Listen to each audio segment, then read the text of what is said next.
Here's an evangelism tip for you. Dig a little bit deeper. What I mean by that is when you're talking to people about Christ and they say, yeah, I'm a Christian, I believe in Jesus, you need to press a little bit deeper. You need to kind of question them.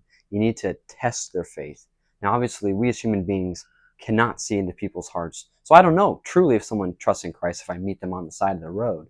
But it helps to ask these questions so that you can get a little bit of insight. Though it's not directly related, we can glean a little bit from Proverbs 18:17, which says, the one who states his case first seems right until the other comes and examines him.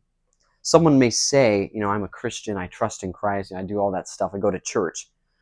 But if we dig a little bit deeper, we ask them, what does that mean? Or explain your conversion to me.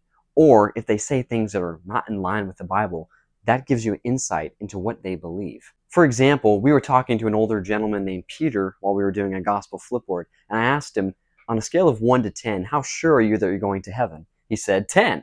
Usually that means, you're a Christian, you trust in Christ, I'm confident. And I asked him why that was, so asking a testing question, and he said, well, because I've already been there.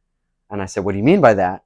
He said that he was reincarnated in a previous life. And so he believed in reincarnation, which is definitely not a Christian doctrine. And so by asking that simple question of what do you mean or why, we get to the depth to understand what people truly understand about Christ. That's so important.